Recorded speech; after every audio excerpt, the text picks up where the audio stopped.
Good evening, you're watching the news at 7:30 on ATV Manrisim. And I'm Edna. Here's a look at tonight's top stories. Government vows to push ahead with northeastern New Territories development despite violent clashes at Lejko overnight. First typhoon warning this year goes up as tropical storm moves closer to Hong Kong. CPPCC Vice Chairman Su Leung under investigation for suspected corruption. The government is refusing to back down over its controversial plans to redevelop the northeastern New Territories, despite a violent protest that forced lawmakers to suspend discussion on the funding request last night. More than 21 people were arrested overnight after they tried to storm the Lejko building and clashed with police who used pepper spray to stop them. ATV's Arthur Okiola begins our coverage with a look back at the chaos last night. What began as a peaceful protest outside the Legislative Council complex descended into chaos at around 9 p.m. last night, when demonstrators began trying to storm the building.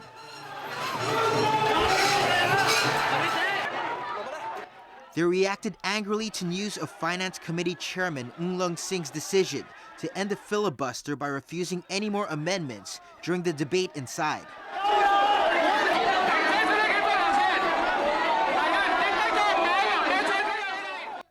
The demonstrators were trying to force their way into the chamber, where the committee was debating the government's request for $340 million to fund initial work on redeveloping the Northeast New Territories. Among the angry crowd were villagers who will have to give up their homes to make way for the mega project.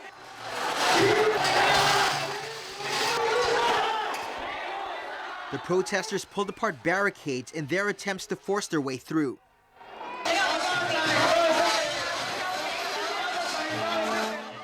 They used bamboo poles and other objects to pry open the doors, while police officers on the other side used shields to beat them off.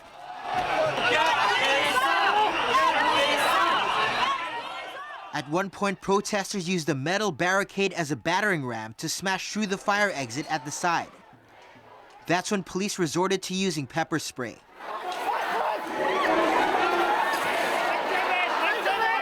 Some of the demonstrators fell to the ground in the chaos and were taken away by officers. Journalists were among those hit with pepper spray and pushed to the ground during the violence. With tensions high outside, the vote was postponed and the meeting cut short inside the chamber. Lawmakers had earlier voted down a motion to adjourn the meeting because of concerns over the chairman's decision to cut the filibuster short. People Power lawmaker Albert Chan later came out to praise the protesters for making their voices heard and led them in a chant against the funding request.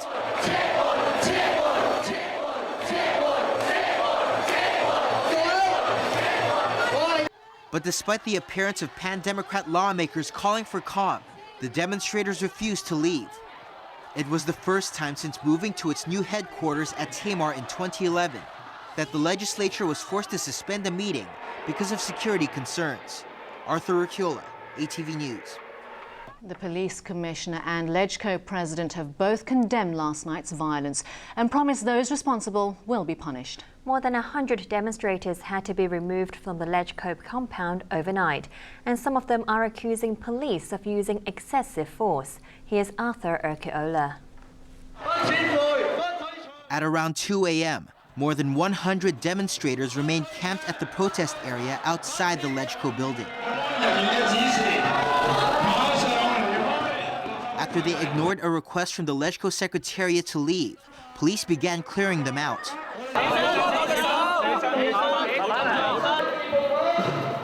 Even though the protesters did not struggle as they were being carried away, some were seen being wheeled out on stretchers. It took police just over an hour to clear the area.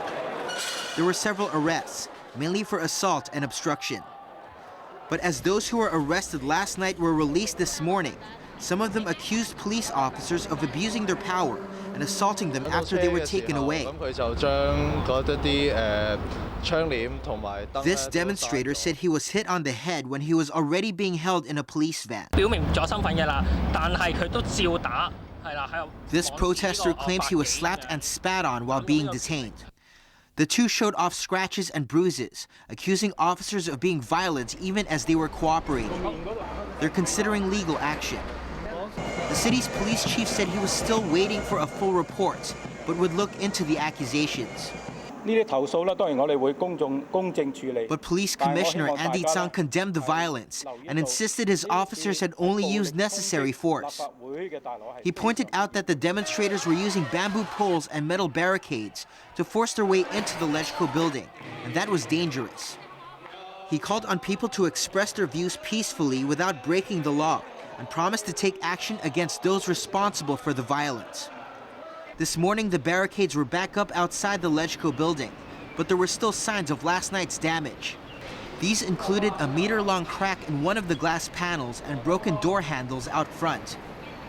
Workers also surveyed the damaged fire exit, which protesters tried to smash through with barricades. LegCo President Chang Yok-sing joined in the chorus of condemnation today. He complained that 6 security staff were injured in the clashes, several doors were damaged, and the fire exit was completely destroyed. Chang condemned their serious and violent actions, warning that destroying LegCo property in such a way would have serious consequences. Meetings of the Council's Public Accounts Committee and Bills Committee were cancelled this morning. The building was also closed to visitors. Meanwhile, the Hong Kong Journalists Association condemned the police action, accusing officers of using excessive force, even against reporters at the scene. It's demanding a full explanation and an apology for a video journalist who was first stopped by police from filming and then taken away by 6 officers. Arthur Rukiola, ATV News. Development Minister Paul Chan is insisting that the Northeastern New Territories project will go ahead, putting his hand on his heart to declare that the government has been sincere about it. Government officials are blaming radical activists for last night's chaos, saying villagers who were actually affected by the project did not take part in the violence. We are not going to put this project on hold. We will not put the funding application on hold. That was the Development Minister today, refusing to bow to the demands of those who tried to storm the LegCo building last night. Paul Chan expressed regret that the protesters had used force and insisted the government would still seek lawmakers' approval for $340 million in initial funding for the development of the Northeastern New Territories. This is an important project for Hong Kong. It is a major land and housing supply for Hong Kong for the medium term. We want the housing supply to reach the market, to reach the people as soon as practicable. Given the current timetable, the first batch of public rental housing will be available for our people's occupation in 2023. Which is 9 years from now, even if we now proceed full speed. If we put this matter on hold, this project will get further delayed. Chan stressed that the project had already gone through 3 rounds of public consultation as he tried to play up the benefits of forging ahead with it. This particular project in total will contribute about 60,000 units. 60% of them are subsidized housing, including both public rental and HOS. This particular project will also bring about 37,000 employment opportunities. Chan was emotional and teary-eyed as he spoke about the government's efforts to rehouse elderly people whose care homes were being torn down to make way for new towns. But we are sensitive to the concern and the anxiety of the elderly people living there. And we are also trying to do the clearance in 2 stages to minimize the impact on the elderly people. We have been trying very hard, and we will continue to try very hard. The minister stressed that the government has tried its best to address all the concerns of residents who would lose their homes. While I acknowledge the criticism about the extent of consultation, but hand on our heart, We did our best. But that was not enough for lawmakers like Democratic Party leader Emily Lau, who warned that yesterday's rowdy protest was a clear indication of rising discontent, especially among young people who feel the government is not listening to them. The Civic Party's Ronnie Tong said he was disappointed that the government refused to delay the project. He noted that last night's clashes showed the level of opposition to the redevelopment and the need for the administration to listen to the villagers being affected by it. Tong said if the government doesn't even try to listen to the public, then it has not discharged its duty. The Pan-Democrats, however, did not agree with people using violence to force the government's hand and instead called for peaceful and reasonable demonstrations. Chief Secretary Carrie Lam strongly condemned last night's violence, but she blamed it on a group of radicals in the crowd and not the actual villagers who stand to lose their homes. She did not name the radicals, although activists from People Power and the League of Social Democrats were seen at the protest. Lam also insisted the compensation package being offered to the affected residents was the most reasonable and favourable solution. But she did provide a glimmer of hope for the villagers, saying the government is still willing to listen to their concerns. Around 500 people have joined the launch of a 7-day walkathon to drum up support for an unofficial referendum on universal suffrage next week. Organisers of the Occupy Central movement are expecting a higher turnout at the referendum, thanks to concerns about Hong Kong's autonomy sparked by Beijing's controversial white paper. Hundreds of members and supporters of pan-democratic and religious groups gathered at Chater Garden this morning to begin their week-long walkathon.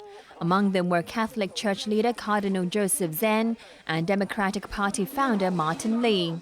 They're trying to encourage more people to take part in next week's unofficial referendum on universal suffrage, organised by the Occupy Central movement. Participants plan to walk all across Hong Kong for 12 hours a day for 7 days to drum up support for the public vote. About a dozen members of the pro-government Defend Hong Kong campaign also gathered in Chater Garden to hold a counter-protest. They shouted abuse at the pro-democracy activists, calling them evil ambassadors and urging them to accept political reform in strict accordance with the Basic Law. But the walkathon went ahead. The first stop was the Tsim Sha Tsui Ferry Pier, where former Chief Secretary Anson Chan joined the march. The group then proceeded to Yau Ma Tei, Mong Kok and Mei Fu. Occupy Central leader Benny Tai has said the campaign will be considered a failure if fewer than 100,000 people turn up to vote in the referendum. The public will be asked to choose from one of 3 proposals for the 2017 chief executive election, or calling for some form of civil nomination, even though Beijing and the SAR government are against allowing ordinary voters to pick candidates. While authorities have warned that the movement will be breaking the law by occupying the streets of Central, and there are doubts about how much public support it has, Tai believes the tide has turned, thanks to Beijing's controversial white paper on Hong Kong's autonomy. The controversial document has many people worried after it asserted Beijing's total control over the SAR and warned against confused and lopsided views in Hong Kong about the one country, two systems policy. And I think more people will be coming out to express their frustration. Through voting, they will show to Beijing that that is not the kind of one country, two systems we want. And also we want true democracy and not a kind of fake democracy. Cardinal Zen is also confident that the Occupy Central movement will be successful and slammed the white paper. It's not enough to say that now everybody can vote, but to vote or what? If the choice is limited, is not respecting the desire of the people, then the universal vote is not really universal. It's like you have to choose among 3 rotten apples. Civic Party leader Audrey Yu agreed. Occupy Central is more than really just the occupation of Central Business District. It's not about just breaking the law as the government tries to portray it. It's really about civic awareness, civic participation. The movement plans to gather 10,000 people to block streets in the city's business heart if the government fails to roll out an acceptable electoral reform blueprint. In a related development today, the Hong Kong Monetary Authority said it had successfully conducted a drill with 55 banks in Central to ensure they can maintain services in case there's a lockdown because of the Occupy Central movement. HKMA boss Norman Chan said in a statement that Central is the hub of banking and financial operations in Hong Kong, and the authority does not want to see bank operations being disrupted. Banks in the area said they were prepared for emergency situations and would activate backup offices if Central became inaccessible. The number 1 typhoon warning signal is in force for the first time this year as a storm develops over the eastern coast of Guangdong. The observatory raised the standby signal number 1 at 5:40 p.m. as tropical storm Hagibis moved within 400 kilometers of Hong Kong. The storm is picking up strength, but on its present track is expected to swing by the city. The observatory says a higher signal is unlikely tonight. Beijing has announced that a vice-chairman of China's top political advisory body is being investigated for corruption. Su Rong is accused of serious violation of discipline and the law. Government speak for corruption, according to the Communist Party's discipline watchdog. No other details have been given about the charges against Su, a former party chief of Jiangxi province, before he was appointed to the CPPCC. Still to come in ATV's main news tonight.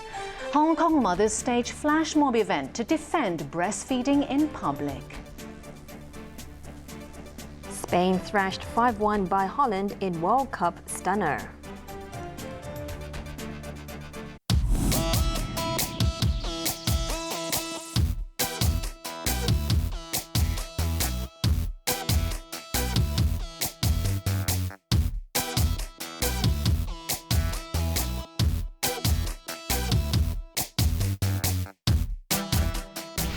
Mr. Asia craze, rocking the world. ATV Mr. Asia Contest 2014 is now open for application. Mr. Asia craze, rocking the world. ATV Mr. Asia Contest 2014. Application form is available at ATV website and the following locations.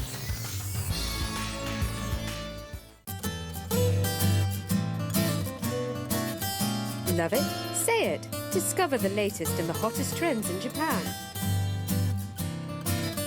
Feel the pulse of the vibrant and fabulous culture. JP Time TV, every Sunday night at 6:25. 喺網上睇到份工，或者個銀行戶口俾間公司用就有糧出。有冇去見工啊？梗係冇啦。我見嗰份工要開工前交錢登記同上堂，即走啦。梗係啦。 冇事，好險喎！有啲人仲會喺合約度出術呃人添。揾工都係實際啲好。人工高又唔使學歷同經驗嘅就要小心啦。遇到求職陷阱，就揾勞工處或者警方幫手啦。Be cool, keep updated with the international music scene. Warner Music Power Station, Thursday night at 10. 6 days, non-stop fun. Follow us on a fascinating tour to Guangdong. It's lifetime happiness to travel around amazing sights. 144 hours journey, visa-free to Guangdong. Tonight at 8. Want to promote your latest products on television? ATV's 2014 Ad Easy package is the right choice for you. Our promotion reaches as far as the Pearl River Delta region and southern China, and our price starts at just $68,000. Call 2992-8890 or our mainland hotline now.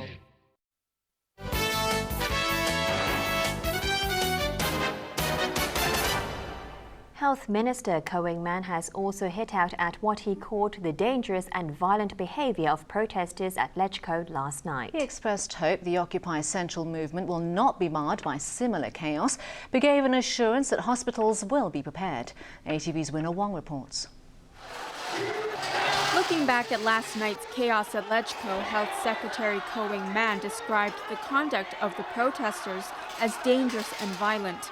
He also expressed concerns that the bickering and delays at the Finance Committee sessions would have a knock-on effect on important work, such as the renovation of Queen Mary Hospital. Looking at the possibility of chaos and injuries if the Occupy Central campaign goes ahead, the health minister expressed hope this would not happen, but he gave an assurance that public hospitals will be prepared for emergencies. If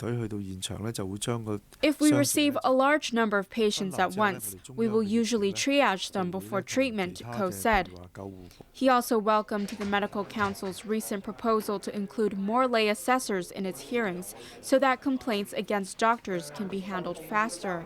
The response of the government is positive, and we would look at the possibility of introducing such a legislative change as soon as possible.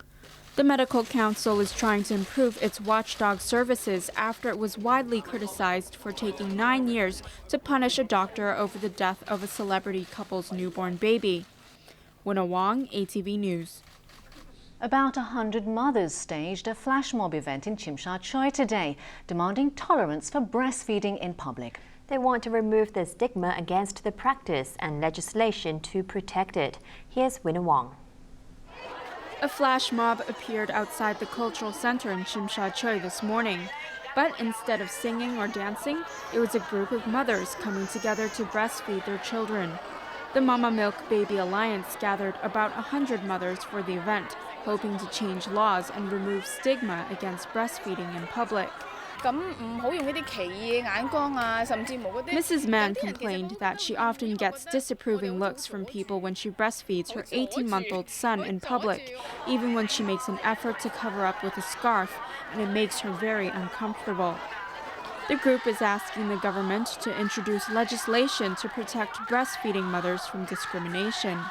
They're also asking for laws to ensure mothers have support from the workplace, such as extra time to pump milk and extra fridges to store it. The group condemned an incident last month when a mother breastfeeding on a bus was secretly filmed and the footage posted on the internet. Winna Wong, ATV News. Time now for sports with Bo Lang. And a stunning defeat for Spain in the World Cup. Indeed, and it was sweet revenge for Holland.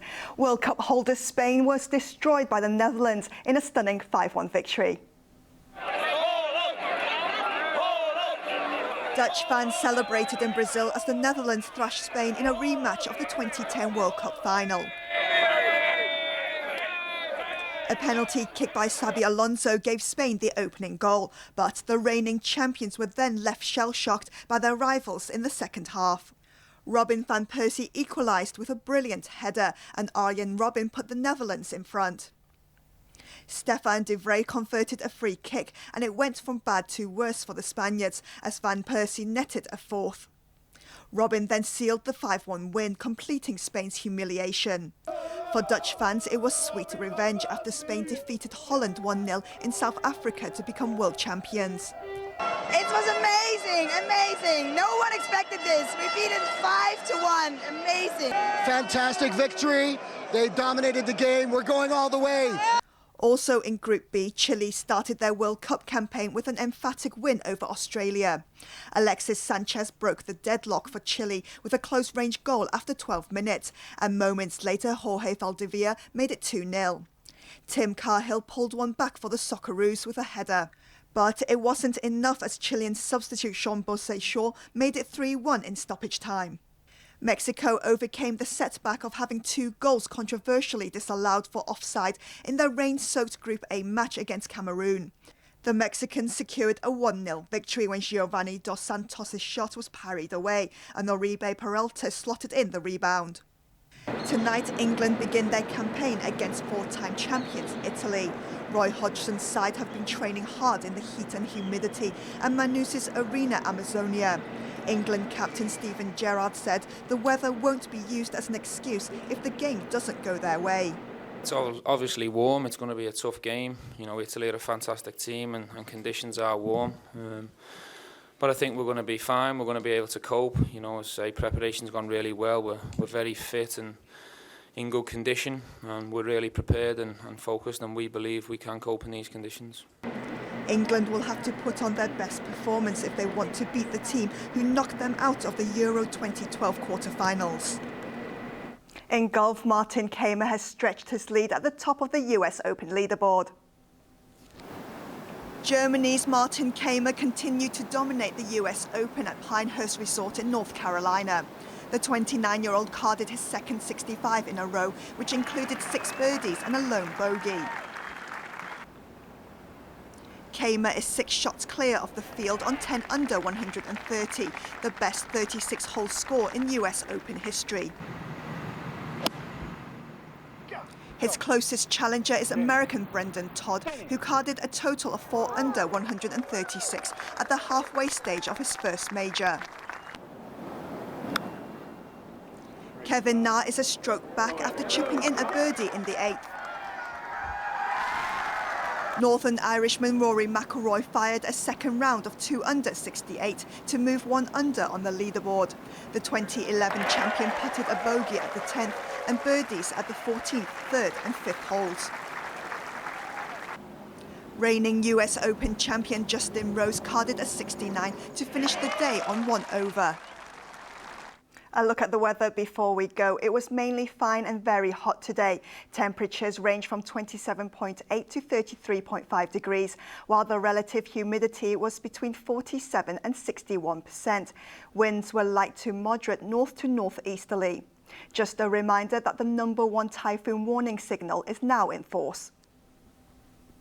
Let's check on the ultraviolet reading. The maximum recorded for the day was 11. Tomorrow's UV index will be about 10. Now for a look at the weather in the region. Tropical storm Hagibis is now within 300 kilometers east-southeast of Hong Kong. It's forecast to move north or northwest slowly in the general direction of eastern Guangdong and southern Fujian. And now the satellite images. It's mainly fine over most parts of southern China. Meanwhile, cloud bands associated with tropical storm Hagibis are covering the northeastern part of the South China Sea. Here's what we can expect over the next few days. Mainly cloudy with a few squally showers tomorrow. Temperatures will range from 27 to 31 degrees. A few showers in the following few days as well. Here are the latest pollution readings under the Air Quality Health Index. General stations are at 5 to 10 plus, meaning the health risk is moderate to serious. Roadside levels are at 9 to 10 and the health risk is very high. Finally, here's the weather around the world.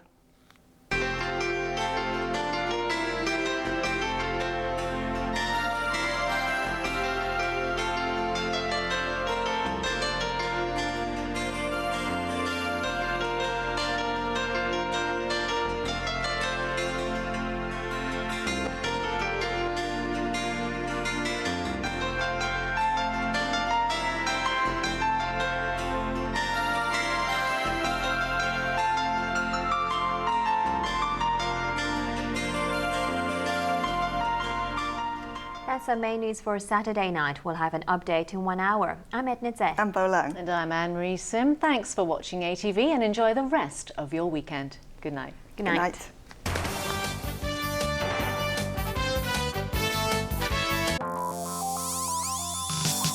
Coming up, 144 hours journey, visa-free to Guangdong.